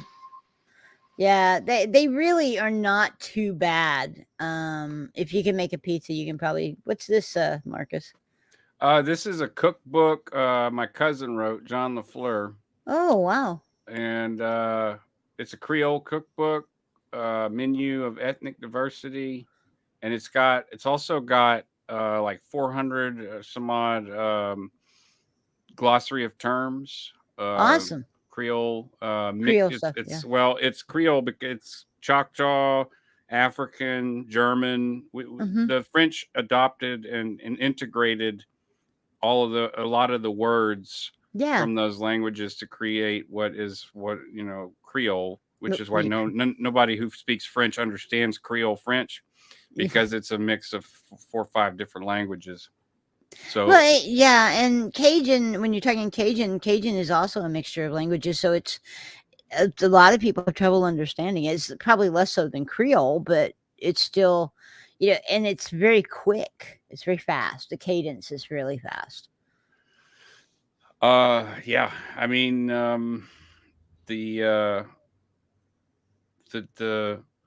thing is that the Cajuns, only comprise about 2,000 people, 2,000 immigrants from the latter part of the Spanish period, the 1650s, 1750s, of immigration. The French colonials had come in earlier in the early 1600s, and by the tens of thousands. And so the Acadians from Nova Scotia and Acadia came in a like a 10-year period, about 2,000 of them, and they were heavily terrorized and by the British, and we're, you know, the Acadian expulsion is a whole tragedy in history that a lot of people don't know about, but basically it was, you know, they split up the men, women, and children in a way not too dissimilar than to what they did to the Native Americans. Well, or the Jewish in Germany, or the Native Americans here. Yeah, and so they were understandably skittish about everybody. They were dropped off. The ones that were landed here were dropped off, you know, in either Fort Toulouse or New Orleans, and they ended up in the Creole parishes, kind of staying away from everybody, including the Native Americans, including the African Americans. They were all on their own. Yeah, pretty much. And the Native Americans and other people, like, you know, tried to interact with them. They were over time, the Acadians sort of integrated and realized, okay, we're not going to be annihilated. Right. But the Acadians were mostly white. And so at a certain point after the Civil War, the Jim Crow laws, you know, were perpetuated. And so they wanted to find a way to rob these color people, the slightly lighter ones, of their dignity. And so the Cajun culture, white Cajun culture, became a racial marker, whereas Creole was multicultural, one people out of many, one. This was from Louis XIV's decree, and the Pope signed it, and all this stuff. It was like, out of many, one people, one indigenous people. But the introduction of Cajun culture is really the what do they call it? Appropriation. They were like, okay, everything that was Creole in the Creole parishes, all this great food and culture that comes from, you know, South America and the native cultures and the German cultures, like we're gonna give the Cajuns, we're gonna give the Cajuns credit for all of that. And so, you know, while yes, in my family there is Cajuns in my family, no doubt. We got some Cajuns that have roots up in Canada, but more so it's the French colonials and the Creole, because the and what is a Creole? It's a person that has a lineage from France that came here. That they were French, cultured, but they were New France, and they were called Creole. That was the term designated by. And they were much more open, much more inviting. Well, I mean, France, I mean, even before all that, France was like the place where you go to see all the cultures. And so New France was even more of that. Yeah. But yeah, it's a great cookbook, and it's got some interesting definitions and whatnot, and language, because you won't find some of these words anywhere, and that's why Quebecois speakers, if you listen, it's funny. There's a girl up in Toronto who does YouTube videos where she tries to translate Cajun French or Creoles speaking French, and she's like, I mean, I know that word, but how does that make it? It's kind of like how I was talking earlier, where it's you have a lot of repetitions, and you have a lot of speech that's almost backwards. It's kind of a lot of it's inference, and a lot of it is what's that word for where you don't say it directly, because no one ever wanted to be rude. I don't know what you call those. Right here. Euphemisms and stuff. And that type of, So like they had this thing, don't drop the potato, you know, and sort of like Dan, you're not dropping the soap, right? Oh, yeah. Don't drop the potato. Como sa plume, because they had so many chickens. Like, it's like, how many chickens you got today? Because they were just plucking chickens all the time to eat. All the time. Yeah. Yeah. Well, again, I mean, we're talking about what you have to do to survive. Because, as I recall, and Marcus, you can correct me if you would. The Creole people were more into the swamp area. Is that about right? Oh, Creole. Yeah, I mean, it starts at Fort Toulouse. That was the initial outpost where the French the kind of dropped them off. Well, no, not the Acadians. The Acadians came through New Orleans, right? And even ports like Port Fourchon and Port Allen, port in Morgan City, and in Lake Charles even. So but the French came Fort Toulouse. That was the forefront of New France at the time, and so it was the Native Americans that sort of started helping them navigate the terrain and teach them how to live and introduce them to the cultures that were here. And they became a cultured French people: Choctaw French, Cherokee French, Métis French, and Cree French. There's a lot of different tribes that used to exist, obviously, that don't exist anymore. But the Choctaw were a huge part of it, because they had this whole coup d'etat group that was basically interpreters. They were sort of scouts, and if they ran into anybody at that time, those were the people who would interface with the new strangers first. And they tended to be more sociable and socially amenable, and because when you encounter someone for the first time, you don't speak their language, or you don't know if you speak their language. What do you do? Pantomime. You make gestures. You inspect what they're wearing. You look at, oh, what's this? Okay. And hopefully they encounter what they eat. Well, a lot of the initial interaction was food based. Yes, was totally food based, because they're looking at French colonials, and they're like, well, wait a minute, there's this part over there where they're camped and they eat really good. And then there's this other part where they don't take care of their people, because there was still that,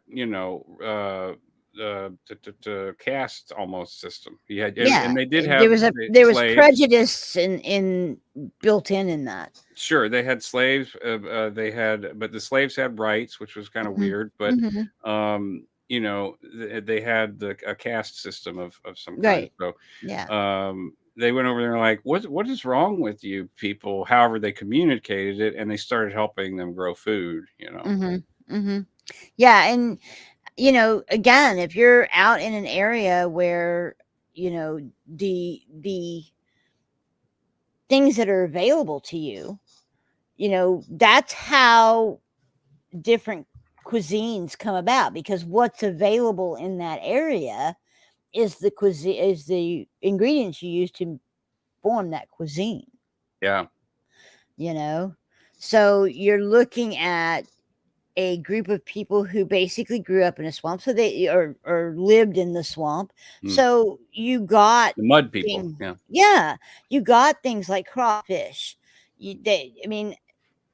Turtles, crawfish, frogs, garfish, all of that stuff. Crabs, shrimps. All of that stuff, because it was readily available. Snake. It Possum. was raccoon. Nutri-Rat, as we were talking about earlier. I mean, all of that stuff. I'm not sure when they were introduced, but they are they're a nuisance now, because they eat up all the wetlands. They are not a species that's they're an invasive. They're invasive. Some genius brought them over here for hunting, probably. Well, the from what I recall, this might not be correct, but McElhenney Farms was the guy who supposedly brought them over to clear out some land and build, or to farm more Tabasco. Okay. And it got out of control, but I don't know if that's true or not. who knows? But it's still invasive. It still was brought over. Oh yeah, They're you can not still get indigenous. $6 a tail. Yeah. You know, and they're not indigenous. But again, I mean, we're talking about, so people have used them to become to in their recipes because hey, they're readily available. Yeah, Paul You know. Prudhomme was famously promoting, and coming up with recipes because he's like, look, y'all, like I care about Louisiana. I'm from here, and Mhm. like I'm gonna serve. It was almost like what would you call it? Almost an activism thing where he was like, I'm gonna serve Nutri-Rat at my restaurant, Mhm. and because I want to support the conservation of the wetlands. Right. You know, and you always kind of wonder who was the first person who opened up an oyster, said, that looks good, and ate it. Mm. You know. Yeah, it looked like a booger. I'm gonna eat that. You know, who was that Oh, I person? want to put it on a fire. I want to have me a cooked up booger. Yep, exactly. So I mean, those kind of things, you have to kind of wonder where they came from. But again, we're talking what was available here in Oh Texas. yeah. What's available is a lot of peppers, a lot of beef, a lot of, beef was a big thing. That's why in Texas beef is huge. Mm. You know, whereas you go to, say, South Carolina and it's pork. Yeah.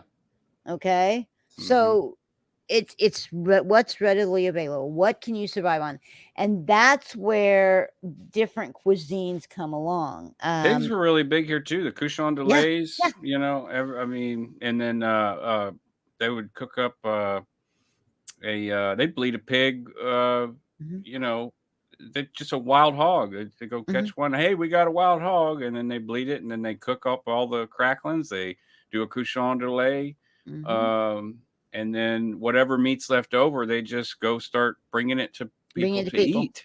Yeah, yeah.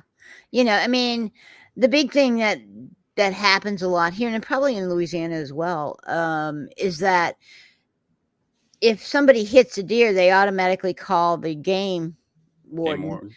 and the game warden takes it and they process it and give it to poor people. That's You know, right. so it's what they do. There's a great show on, I don't know if it's Netflix, but they follow the Louisiana wildlife and fisheries, Mhm, and you get to mhm, see the hunters that are trying to skirt the law a little bit. And there's mhm, but stuff like what you just said, they'll get a deer that someone hit and go bring it to a family that is in need. And that mhm. Mock said something in the chat is very true. Food brings people together. If you think Yes. about it, 100, 200, 300 years ago, or even longer, for time Mhm. immemorial, like, eating is necessary. Water is necessary. Yeah. And here in Louisiana, it's a harsh place, but there is so much to eat. You Yes. may not want to eat it, Yes. but if you make it right, it can be really good. Yeah. And most of the time, if you're, you know, if it's put in front of you and you're looking at it, don't ask what's in it, because just eat Good it. advice. Good Just advice. just try it. Don't ask. Because you could be sitting there eating something and, oh, this is so good, and then all of a sudden they're going to tell you it's Nutri-Rat, and you're going to go, what? And Mm-hmm. and turn off to it. Yep. But you've loved it prior to, you Yep. know. So the best thing is to do is that if you're, if it's in something like a gumbo or Say it's chicken. that type of, yeah, is to literally say just eat it and enjoy it and don't worry about what's in it. Oh wow, look at that shot. You're at a waterfall. I'm It's amazed that beautiful. you're even getting Yeah. Wi-Fi, man. That looks amazing. Yeah, it's gorgeous. Wish I was there. Anyway, so we're getting almost to the 2-hour mark. This Marcus, has why been don't really you, nice. yeah, it's been a lot of fun. Why don't you tell us a little bit about what you do, your channel, and that type of stuff? Let's see if we can get you some Sure. people. Let me pull it up, I guess. And mute that. Okay. Yeah, because there's a video that automatically plays. I'm gonna change that soon, I think. Share screen. In Theta. So in Theta is a play on words from the Scientology definition. It's actually spelled EN-THETA, and Right. it is it's bad juju. It's negative energy. You don't want it in your life. People can be in Theta. Those are people that are anti-Scientology or anti your spiritual growth. So years ago the channel was called Wog World, and if I have no from inside and from growing up the way I did, I didn't even know what that was. The only time I'd heard that word was in Scientology. So later I found out, it's this wicked racial slur in Australia and South Africa and in Europe. So it's basically considered the N word, what we would consider the N word. Yeah, that's what I've been told. So I changed it from that word world to in Theta. I do broadcasts every Monday. Nice. I did one last week called Double Disconnection. It was about disconnecting from my biological father and how that whole thing went.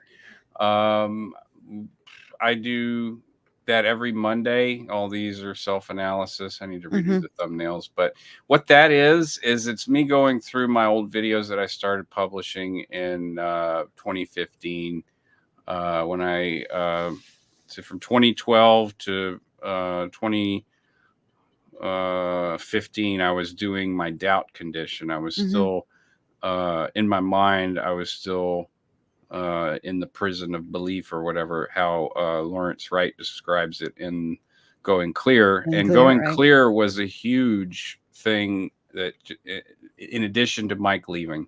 And so I used Scientology to get out of Scientology. And my first video is really long and very painful emotionally to do, and difficult and scary and all this stuff. But that's the one that sort of like got viral overnight, and it scared me, and I took it down because I was already getting OSA on my channel. So there's a lot of videos in the video section. There's some shorts now. I'm starting to do the shorts. So there's stuff there, and then every Monday at 10 a.m. Central I do self-analysis, where I go back and watch one of these old videos that I had, because at a certain point I pulled my videos because there was noisy investigation going on in my life, and I was homeless, and I had just about had enough of all of the nonsense that was going on. And sometimes I post these little meditation videos of music that I do. And then I have all of the affiliates on my home page. I also have my other channels. This is me and my brother's music channel, the Fleur Brothers. We did a record a couple years ago. We got honor from the city of New Orleans and the state of Louisiana licensed the record for the library system. This is a studio network channel that I run. It's a network of recording studios all over the world, and we do different stuff: video game, music, film stuff. And then Delta Gold Media is just a publishing company where I publish stuff, music, different albums that I've worked on over the years, playlists there. And then High Noon I do on Thursdays. It's 2 hours of pirate radio on the internet of music that I can legally play. And I have fun with that. It's sort of like the old school DJs, broadcasting. Good old Wolfman Jack, right? Yeah, my brother called me that. He said, that's funny. Yeah, you got that reference. I get that reference, but I wasn't alive for Wolfman Jack. But yeah, that real free-spirited radio. Well, Marcus, interestingly enough, as we discussed Wolfman Jack just for a short bit here, I came very close to becoming a part of Scientology. I mean, we're talking like this close. I was I I hesitate to say emotionally. My mother was a narcissist and made life very difficult for me. I mean, incredibly difficult for me. She lives 20 minutes from me right now, and I haven't talked to her since 2011. So I basically cut her out of my life. There's no way I'm doing that anymore. Yeah. But Sometimes you have as to. yeah, but as a 16, 17-year old, that time, 15, 16, 17-year old in that time frame, Mhm. I was watching Wolfman Jack on a show called The Midnight Special. Yeah. Yes. And the volcano ad came on, and they talked Oh, about shit. how you can fix your relationship and you can do this better and you can communicate and all of those things. And I'm like going, that's what I need. Mhm. Okay. The only reason, I will tell you, the only reason is I didn't have any money to my name, Yeah. you It know? takes that. Yeah. So it wasn't a case of, if I call these people up, they're going to want to sell me a book and they're going to want to do things because obviously that's what they were selling in that, they were selling this book. Right. And I just don't have the money for that. So, It's sort of like drug dealers. Mhm. The first taste is free. You Mhm. do they will, and if they can't get your money, they'll try and traffic you into it, which is what happened to me. I didn't have a lot of Right. money either, Right. but I had a certain a very specific set of skills. Mhm. Now I was young. I was emancipated early. Like you, I had a parental figure who was very destructive in my life and my Mhm. family, Mhm. and remains to be so to this day. And Mhm. so it was almost like a vacation for me because at least the punishments were predictable, Mhm. you know? Yeah, I don't know if that makes sense or not, but it does. like It actually does. I actually felt more loved in that group than I Mhm. did in my family under the control of this person. Person. Right. And he had absolutely no issue with the organization, other Mhm. than he thought that they sent too much mail, and that really Mhm. pisses him off. But Mhm. yeah, the uh, That yeah. they'll take your money or they'll take Yeah. your time, Mhm. but they'll I mean, take. it was consideration. I came very close, you Mm, know. Um, thank God. thank God. Yeah. Exactly. Exactly. I ended up living with what was going on in my life and graduated high school, you Yeah. know. And got through that. I moved out shortly thereafter. But Right. until that time frame, I mean, things were very difficult, and I Hmm. was looking for any way out. I was basically begging my family, my mother and my father to send me to boarding school for Christ's sakes. Right, right. I mean, You things know? can get that bad when you're in a situation like that. I mean, my luck was that there was reported, I had bruises on my arms, and the Yeah. teachers See, I reported didn't have that. that, and Mhm. the cops came to the house, and they're like, "Is he?" Da, da, da, da," and it's like, no, like he's standing Mhm. right here. You think I'm going to tell you? Um, it's a common thing with victims, Mhm. they Mhm. don't want to tell because they're afraid of what's going to happen when Gonna they get happen out. yeah. Yeah. And this guy, oh man, he crazy, and he got a lot of firearms. He's very, very Yeah. violent, You had a rougher time than very I mean, violent. Now I I got was lucky though. yeah. My high school counselor saw this report from this teacher and Mhm. brought me in and was like, what is going on at home? And I don't remember all of what I told her. I'm sure I was, as a teenager, I was still very like, limited in Controlled. what I was saying, controlled. Controlled, yeah. But she got the gist of it. And the day that I turned 16, I got called to her office, and my Mhm. mother got called from work by the counselor, asked for a parent teacher conference, Mhm. and asked my mother to sign a um, piece of paper that emancipated me. Amazement, yeah. And so from that point, I had no legal obligation to live there anymore. Just like you were willing to go to freaking boarding school, I was willing, and I was running away all the time, sneaking out, getting away.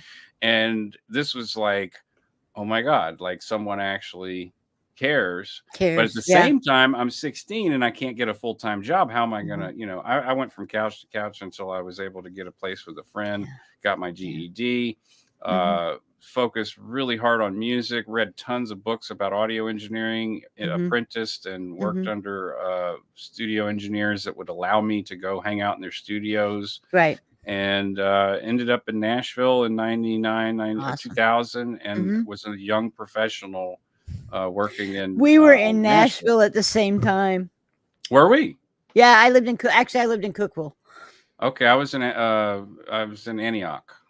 Yeah, right by the 40, and we toured for a while, and then during this time I had this episode of HPPD where I talk about it in the first video, and that's what sort of led me into this dark part of my life where I sought out some solution. I didn't want to do any drugs. Right. And Scientology is very anti-drug, so I was like, okay, I'll go with that instead of the medical. That's how they got me. But they saw that I was working with celebrities, and they're like, oh, well, we got a thing for you. We got a place for you. Yeah. There was a guy. If you were in the music industry in Nashville in the 2000s, the 99, 2000 area. There is a guy, he's a bass player, and he's like 6'8". His name is Gage Becker. Becker. Sounds familiar. Yeah. And I mean, if you ever saw him, you would know him. 6'8". I mean, you can't miss. He is he has a stand-up bass that he is as tall as. Okay. Does he play up like bluegrass and stuff? Mostly country. Yeah. I bet you 3rd and Lindsley was the hot spot for that, and every Friday they'd have like a jam, and there'd be all kind of people like the Wooten brothers. That's where I met them. Right. The guy that they play with, who I never can, Bela Fleck. Bela Fleck would hang out there. But yeah. He still plays in Nashville. He's still in that area. So Bela Fleck? No, Gage. Oh yeah. He came out of Texas. In fact, there was a guy who was a country singer in our area. His name was Austin Weiser was his actual name, but he went by Austin Steele. And sorry, Jen. And Gage was his bass player here in Texas. As Austin was trying to gain a following, and that's how I met him. And he's a great guy, really great guy.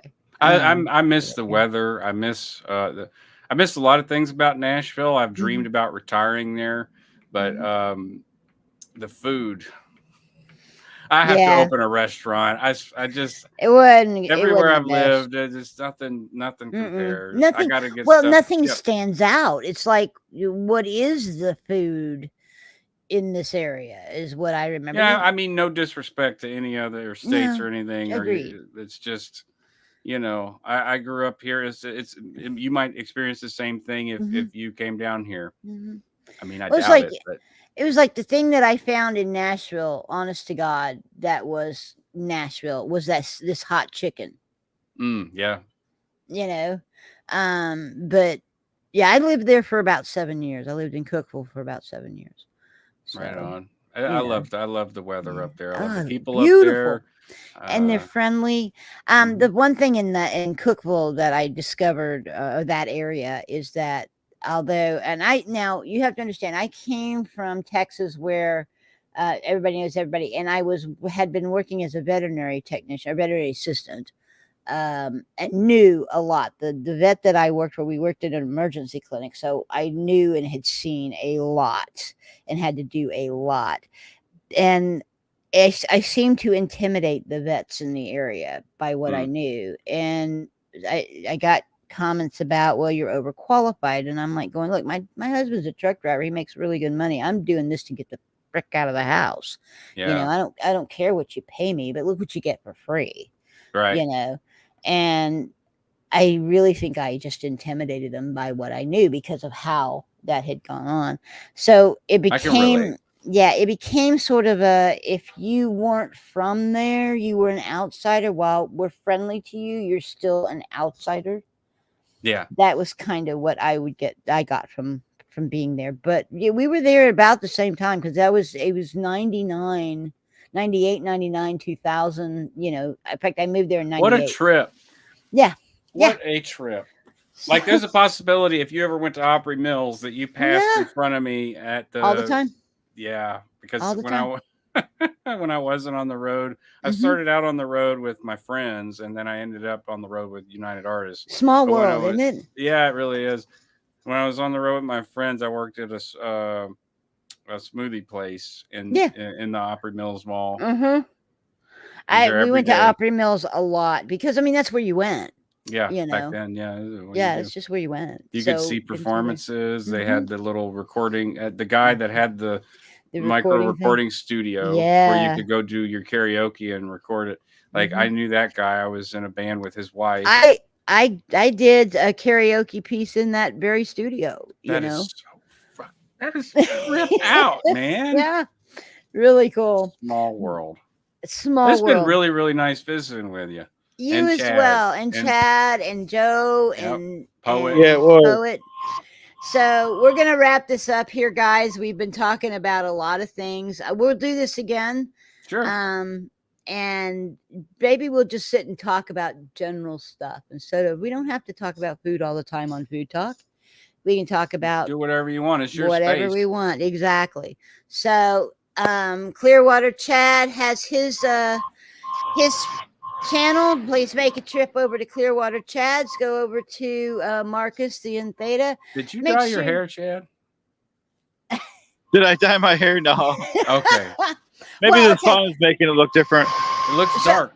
So here's the thing. This is not my hair. I don't have much. Oh, okay. So it looks like hair to me. Thank you. It is the color my hair was when I was a kid. Yeah. But ginger. Yeah, I finally got tired of being bald, and so I cut all my hair off and said I'm wearing a wig. I grow my hair for everyone that can't. Yeah. Because I was told by a friend of mine who's going bald, he says, "You're an asshole because you have awesome hair and you never I generally like my hair short just because it's easy. I can wake up and just go like this and look halfway decent. But this requires all kind of little work. Yeah. And the longer it gets, the more work. But Cynthia helps me with that now. So, well, there you go. But anyway, so we're going to wrap this up. It has been fun. I enjoyed with everybody. And we will do this again. Folks, again, remember, go over to In Theta and like and subscribe. Guys, I am at 250 subs. I am halfway to the first step of monetization. So, of course, now we're not talking about watch hours. I'm doing decently on that. But if you guys want to come over and like and subscribe, I have a playlist of these lives that you can actually help me build up my watch hours, but we're getting close. So I want to thank everybody for doing that for me. And again, we will do this again. So y'all have an awesome day, and we will catch you. Exactly. We will catch you next Friday. Y'all take care. I'm ending now.